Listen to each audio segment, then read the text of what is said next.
I used to think I had it all figured out. I was on track to live the American dream, a decent job, a cozy house in a nice neighborhood, and a beautiful wife named Lisa. We were the perfect couple, or so I thought. Friends would comment on how well we got along, and we shared interests in travel, food, and experiencing life together. But recently, things started to feel a bit off. The subtle signs crept in like a thief in the night: missed calls, late nights at work, and an unusual obsession with her phone. Looking back, I wish I had paid more attention to those red flags. Maybe I wouldn't have been blindsided by what happened next. One Friday evening, I got home earlier than usual. Lisa wasn't there, which was strange since she usually would be, especially on a weekend. I dismissed it at first. Maybe her work was piling up or she went out for groceries. But as the hours passed, an unsettling feeling settled in my stomach. I decided to check her social media, and that's when it hit me like a ton of bricks. Scrolling through her Instagram, I stumbled across a picture of her with a guy I didn't recognize. They were smiling, arms around each other in front of a stunning beach backdrop. The caption read, "Best vacation with my favorite person." My heart sank. Who the hell is this? I felt a mix of anger and betrayal boiling inside me. I knew right then that something was seriously wrong. I kept my cool that night, pretending everything was normal when she finally came home. The awkwardness of our conversation was palpable. I watched as she smiled a little too brightly, her eyes a bit too shifty when I asked about her day. I forced a smile, but inside I was brewing a storm. I felt like a detective piecing together a puzzle, and all the pieces were pointing to one horrifying conclusion: Lisa was cheating on me. The next few days were a haze. I didn't confront her immediately. Instead, I played the waiting game, gathering evidence like some kind of amateur sleuth. I noticed her phone was always face down, her messages were suddenly private, and she had started to work out more, often disappearing for hours. It was like a bad movie unfolding before my eyes, and I was the unsuspecting lead actor. Eventually, I could no longer hold back. I needed to know the truth. One night I confronted her. I could see the panic in her eyes as I laid out my findings. "Who is he, Lisa?" I asked, my voice steady but my heart racing. She stuttered, trying to come up with an excuse that sounded plausible. "It's just a friend from work. We've been planning a team-building trip," she said, trying to look me in the eye, but I wasn't buying it. The look on her face said everything. I demanded the truth, and after what felt like an eternity, she finally admitted it. "Okay, fine, I've been seeing someone. It's just been a few times, and it doesn't mean anything." A wave of nausea hit me. "A few times? How could you do this to me?" I yelled, anger flooding my veins. Her excuses were pathetic, filled with half-truths and manipulative justifications. "You've been so busy with work, and I just wanted to feel desired again," she whined, trying to play the victim. But I saw through her facade. She had been sleeping with my vacation planner, the very person I trusted to arrange our dream trips. The betrayal cut deeper than any knife. I felt anger rise and then crash into a wave of sadness. How could the woman I loved betray me so completely? I needed to step back to think. I felt like I was standing at a crossroads, unsure of which path to take. The initial shock gave way to an emotional roller coaster. My mind raced with thoughts of how I could confront her again, what I could do to make her feel the weight of her actions. What would be my next move? I had a decision to make: stay and try to work this out, or walk away and take control of my life again. The clarity hit me like a splash of cold water. I needed to reclaim my happiness. And that's when the idea struck me. What if I traveled but without her? I began laying the groundwork for what would become an epic solo adventure, showcasing what she would be missing out on. I wouldn't just heal, I would thrive. After the confrontation, I felt like I was in a fog. Lisa's betrayal was still fresh, and my mind was a whirlwind of anger, sadness, and confusion. I spent days grappling with my emotions and trying to come to terms with her infidelity. It was painful to think about all the moments we had shared, the plans we had made, and the trust we had built, only for it to be shattered in an instant. In the midst of this emotional chaos, I started to formulate a plan. I realized I didn't want to wallow in misery. Instead, I wanted to take back the life I'd worked so hard for. I decided that if Lisa could betray me, then I would find joy and fulfillment on my own terms. I began to map out a series of solo trips to all the places we had dreamed of visiting together. I wanted to experience these adventures and make sure she saw every moment of it. The first destination on my list was Costa Rica. I had heard tales of its lush rainforests and stunning beaches, and I wanted to explore them all, capturing every moment along the way. I booked a flight and made arrangements for a week filled with adventure, from ziplining through the canopy to lounging on the beaches, soaking in the sun and diving into the ocean's vibrant marine life. As the departure date approached, I felt a sense of excitement mixed with a hint of apprehension. This was my chance to embrace life again, to rediscover who I was outside of my marriage. I packed my bags with a mix of swimming trunks, hiking shoes, and a camera to document my journey. I was determined to make this trip unforgettable, not just for me, but to ensure that Lisa, a constant presence on my social media, would see everything I was doing. When I arrived in Costa Rica, I was immediately struck by the beauty surrounding me. The air was warm and fragrant, filled with the sound of exotic birds and rustling leaves. I took a deep breath and felt a spark of joy I hadn't experienced in weeks. I shared photos and updates on Instagram, showing off the stunning landscapes, my adventurous activities, and even the delicious meals I was enjoying. I wanted Lisa to see what she was missing, how much fun I was having without her. But the real thrill came when I documented my escapades. I made sure to capture videos of my ziplining adventure, the thrill of soaring over the treetops and the vibrant wildlife I encountered. I posted photos of myself lounging on the beach, soaking up the sun and sipping on tropical cocktails. Each post was carefully curated with captions that subtly hinted at my newfound freedom. Living my best life, and adventure awaits, became my mantras. I wouldn't lie, it felt good to share this part of my life with Lisa. Every notification from her showed that she was watching, scrolling through the pictures, and I could almost envision the expressions on her face as she felt a pang of jealousy and regret. Part of me wanted her to feel that sting, to recognize what she had lost. Every day in Costa Rica was an adventure, and I found myself smiling more than I had in a long time. I explored hidden waterfalls, hiked through national parks, and even befriended a local who showed me the best spots to enjoy authentic Costa Rican cuisine. The locals were warm and welcoming, and I felt a sense of connection that had been missing in my life.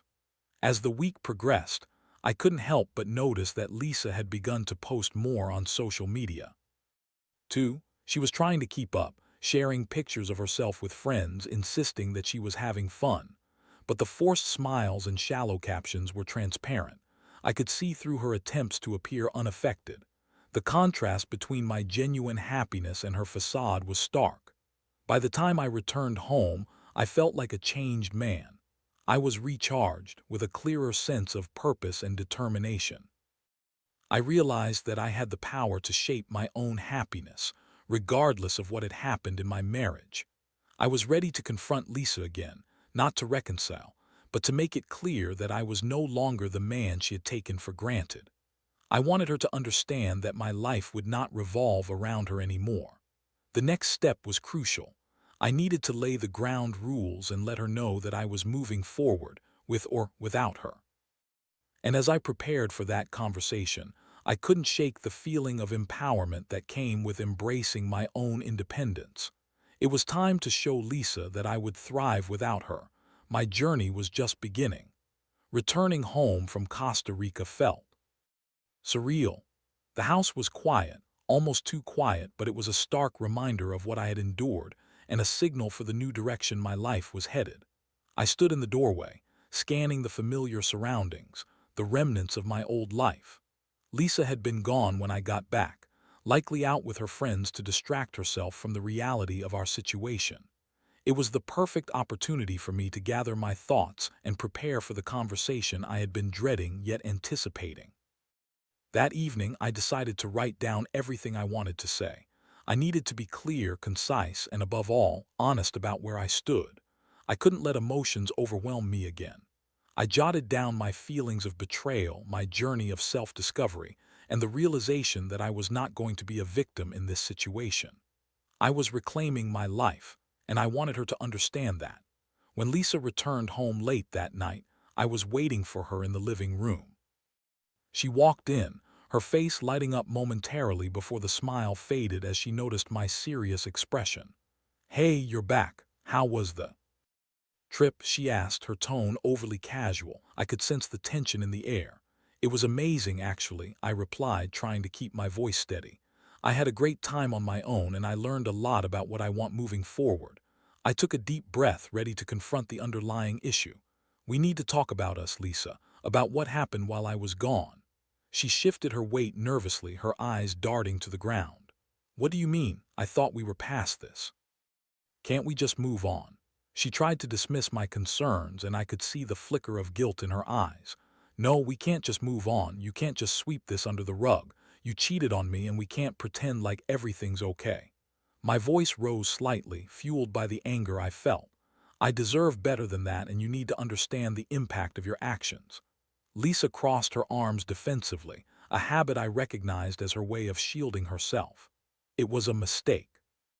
I was lonely and you were never around. You were always too busy with work." She began her familiar refrain of excuses, but I was no longer interested in hearing them. "Loneliness isn't an excuse for betrayal, Lisa. I thought we were building a life together. Everything we had was real to me, and it feels like you threw it away for a fling. If you were unhappy, you should have come to me instead of finding comfort in someone else's arms." My heart raced as I spoke, feeling the weight of my words. She looked up at me, tears welling in her eyes, but I wasn't about to back down. "I've spent the last week figuring out what I want, and what I want is to focus on myself for a change. I've realized that I can't be with someone who doesn't respect me or our marriage. What you did was unforgivable." For a moment, silence enveloped the room. Her expression changed from defensiveness to vulnerability, and I could see her grappling with the reality of her actions. "I didn't mean for things to go this far. I thought it was just a fling, something to fill the void. I never wanted to hurt you," she admitted, her voice trembling. "I appreciate your honesty, but you need to understand that this isn't just about you anymore. I'm taking control of my life, and that means I'm not going to stay in a relationship where I feel disrespected. This is about my happiness now." I felt a sense of liberation in asserting my boundaries. The gravity of my words appeared to settle in. Lisa's demeanor shifted, and I could see the realization dawn on her. "What are you saying? Are you really going to end this?" "I'm not saying I want a divorce, but I am saying that I need time and space. I need to discover who I am outside of this relationship. It's time for both of us to reflect on what we really want and if we can truly move forward together." Her eyes searched mine, and I could see her fighting to hold back tears. "I never wanted this. I thought we could fix things, but I see now that I hurt you in a way that's hard to come back from," she said, her voice cracking. "Maybe we can figure this out down the line, but right now I need to be alone. I'm going to take a break from our relationship and focus on my own happiness." I could feel the weight of that statement lifting off my shoulders. This was my turning point, and I was determined to embrace it. As I stood there, I could see the shock on her face. I knew this was hard for her, but I also recognized that I needed to prioritize my feelings. It was time for both of us to learn from this experience, to grow, and perhaps, if the universe allowed it, find our way back to each other one day. But for now, I was moving on. I was ready for the next chapter of my life, whether alone or together. After the confrontation with Lisa, I could feel a mix of relief and anxiety. I had finally voiced my feelings and taken a stand, but the uncertainty of what lay ahead loomed over me like a heavy cloud. The days that followed were a whirlwind of emotions. There was a strange comfort in knowing that I was taking control of my life, yet the thought of what I was leaving behind, my marriage, my dreams, and the life I had envisioned, was daunting. I spent the first few days after our conversation diving into self-reflection. I threw myself into my hobbies, picked up a few new ones, and reconnected with friends I hadn't seen in a while. I had forgotten what it felt like to enjoy life without the weight of a tumultuous relationship dragging me down. I started running again, rediscovering the rhythm of my feet pounding against the pavement, and it felt liberating. I signed up for a photography class, eager to capture the world through a lens and express myself creatively. One evening, as I was scrolling through social media, I came across a post from a travel company that caught my eye. It advertised a group trip to Japan, focusing on cultural experiences and adventure. The idea sparked a flicker of excitement in me. Traveling had always been a passion of mine, and Japan was a destination I had long dreamed of exploring. I felt a rush of determination. It was time to book a trip that would help me further embrace my newfound independence. I signed up for the trip, and the anticipation of the adventure ahead began to fill my heart with joy. It was a chance to immerse myself in a new culture, to meet new people, and to continue building my life without the constant reminders of my past. I shared the news with a few close friends who were excited for me, supportive of my decision to explore and grow. As the departure date drew closer, I felt a sense of empowerment. For the first time in months, I was excited about my future. I packed my bag with care, ensuring I had everything I needed for the journey. My camera, comfortable clothes for exploring, and a guidebook filled with must-see locations were all lined up for the adventure that awaited me. The moment I stepped off the plane in Tokyo, I was immediately struck by the vibrant energy of the city. The blend of traditional culture and modern innovation was captivating.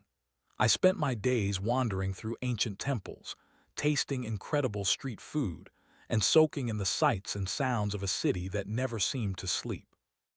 Each experience felt like a step further away from the pain that had once consumed me. I made new friends throughout the trip, fellow travelers who were also seeking adventure and connection. We exchanged stories over shared meals, laughed at cultural misunderstandings, and bonded over our common love for exploration. I felt alive and in many ways reborn. But in the quiet moments when I found myself alone, I couldn't help but think of Lisa. I recalled the good times we had shared, the dreams we had painted together. I grappled with the pain of betrayal, but I also found solace in the knowledge that I was healing. I had taken a step away from the chaos of our relationship to find my footing again. I posted photos of my adventures online, snapshots of serene gardens, bustling markets, and breathtaking landscapes. Each post reflected the joy and freedom I was experiencing. I made sure to tag Lisa, knowing she would see them. I wanted her to witness my journey, to understand that I was thriving without her. I hoped she would reflect on her choices and the consequences of her actions. The trip was a transformative experience. I returned home feeling more confident, more self-aware, and ready to face whatever came next. I had learned to find joy in solitude and discovered a resilience I didn't know I possessed. I also learned that moving on didn't mean forgetting. It meant acknowledging the past while forging a new path forward. Once back home, I felt a renewed sense of clarity. I realized I needed to set boundaries with Lisa. While I was open to the possibility of discussing our future down the line, I knew that I had to protect my newfound independence. I reached out to her and suggested we meet for coffee. It was time to lay out my expectations clearly and ensure that I wouldn't slip back into old patterns. As I prepared for our meeting, I felt a mixture of anticipation and apprehension. I knew that this conversation would be pivotal, not just for our relationship, but for my own journey of healing and growth. I was ready to embrace whatever came next, whether it meant parting ways for good or finding a way to rebuild our connection on stronger ground. The day of the coffee meeting with Lisa arrived, and I felt a storm of emotions brewing inside me. As I walked to our usual cafe, memories flooded back, moments of laughter, the warmth of shared experiences, and the bittersweet reality of how everything had changed. I reminded myself that I was no longer the same person I had been when we last spoke. I was stronger, more aware, and ready to advocate for my own happiness. When I arrived, I spotted Lisa sitting at a corner table, fidgeting with her coffee cup. She looked up as I approached, her expression a mixture of anxiety and hope. "Hey," she said softly, a hint of vulnerability in her voice. "Hey," I replied, trying to maintain a neutral tone. We exchanged small talk about the weather and life in general, but it felt forced. The weight of our past loomed over us, and I knew we needed to dive into the heart of the matter. I took a deep breath and leaned in. I wanted to meet today to clarify where we both stand. I've had time to think, and I realize that I need to be honest about my feelings and expectations moving forward. Her eyes widened slightly. "Okay, I'm listening," she said, her tone cautious. "First off, I want to thank you for being open about what happened. I know it's not easy, and I appreciate your honesty, but I need you to understand that trust is something I can't just hand back. It's going to take time for me to heal from this," I said firmly. Lisa nodded, her expression serious. "I understand that. I've been doing a lot of reflecting too. I know I messed up, and I'm really sorry for the pain I caused you. I don't want to lose you completely. I get that, but it's not just about us right now. I need to focus on myself and continue to grow as an individual. I'm not ready to jump back into a relationship, and I need you to respect that," I explained, feeling empowered as I spoke.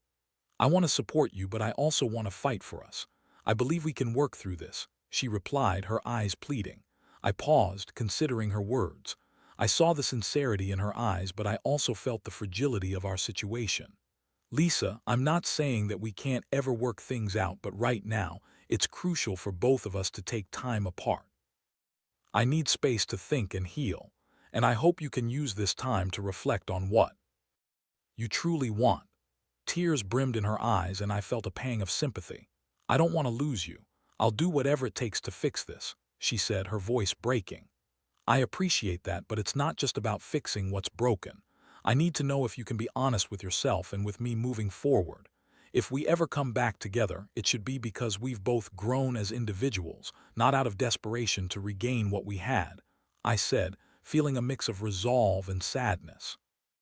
We spent the next hour discussing our feelings and hopes for the future, but it was clear that we were both still grappling with the pain of betrayal. Lisa expressed her desire to change and earn back my trust, while I focused on my own journey of self-discovery. I realized that while I wasn't ready to fully let her back into my life, there was a possibility that in time we could find common ground. As we wrapped up the conversation, I felt a weight lift off my shoulders. I had spoken my truth and set clear boundaries. Let's take some time apart to focus on ourselves.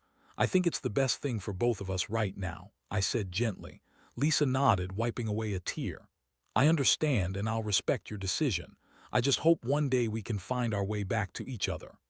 I offered a faint smile, but deep down, I understood that the road ahead was uncertain. As I walked away from the cafe, I felt a sense of relief mixed with sadness.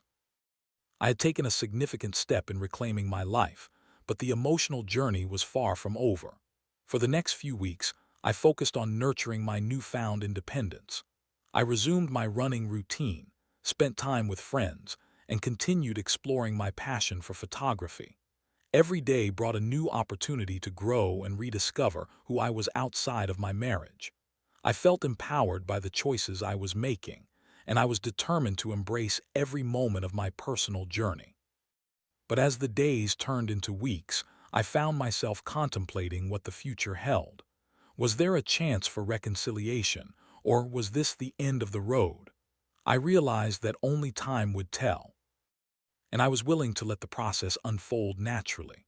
I was learning that healing takes time, and while I had let go of the past, my heart was still open to the possibility of new beginnings, whether that meant with Lisa or on my own. In the quiet moments, I would remind myself that sometimes moving forward means letting go of what once was and embracing the unknown, and that realization was liberating. I was ready for whatever came next, and I knew that this journey was far from over. As the weeks turned into months, I settled into a new rhythm. Each day was a chance to reinforce my independence, to remind myself of the strength I had discovered within. I took long runs through my neighborhood, often with music blasting in my ears, celebrating the distance I had traveled, not just physically, but emotionally. The weight of my past was slowly lifting. I surrounded myself with supportive friends, sharing laughter and engaging in meaningful conversations that reignited my spirit. During this period of self-discovery, I also spent time reflecting on the relationship I had with Lisa. I couldn't deny that there had been beautiful moments, deep conversations, and a connection that had once felt unbreakable. Yet those memories were now tinged with the pain of betrayal. I understood that while I had loved Lisa, I had to love myself more. I had to prioritize my own happiness and well-being. One evening, while editing photos from my recent travels, I received a text from Lisa. It was unexpected but not entirely surprising. Her message was simple. "Can we talk? I've been thinking a lot about everything." I stared at my phone, feeling a mix of apprehension and curiosity.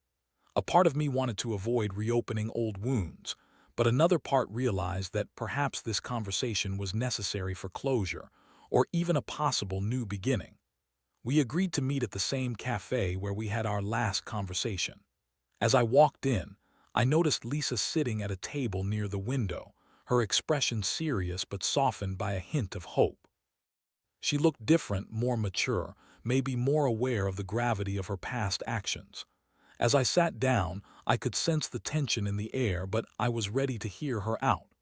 "Thanks for meeting with me," she started, her voice steady. "I know it's been a while since we last talked, and I've done a lot of thinking. I want to apologize again for everything I put you through. I've realized how much I took you for granted, and I've been working on myself since then." I nodded, wanting to hear her out but also guarding my heart. "I appreciate that, Lisa. It means a lot that you're taking the time to reflect on your actions." She continued, "I've been going to therapy and trying to understand why I made those choices. I want to be honest about my feelings. I miss you. I miss us. But I also know that I have to earn your trust back. I'm not asking for us to jump back into a relationship, but I hope we can start fresh, take it slow, and see where it goes." Her words struck a chord within me. I had seen her growth and I admired her willingness to change.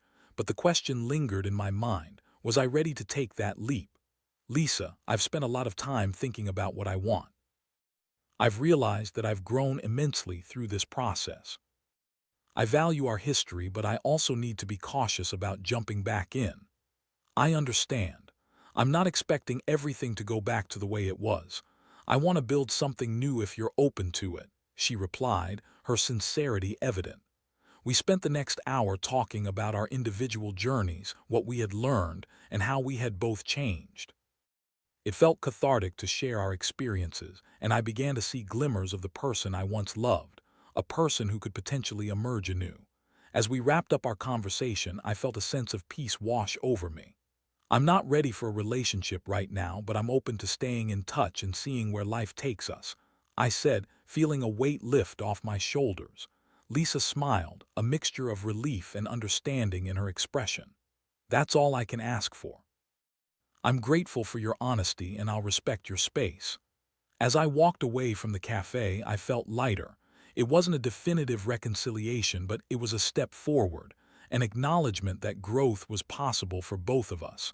I knew that life would continue to unfold, and while our paths might intertwine again, I was ready to focus on my journey. Reflecting on everything that had transpired, I realized my experience had taught me invaluable lessons about love, trust, and self-respect. I learned that sometimes relationships can falter, but it doesn't mean the end of personal growth. I had transformed my pain into empowerment, and I was proud of my resilience. For others navigating similar situations, my advice would be simple: prioritize yourself. Take time to heal and explore who you are outside of the relationship. Embrace the journey, whether it leads back to an old partner or opens the door to new adventures. Life is full of possibilities, and sometimes the best way to reclaim your happiness is to let go of what no longer serves you. As I stepped into my future, uncertain but filled with hope, I acknowledged the lessons learned and the strength I had gained.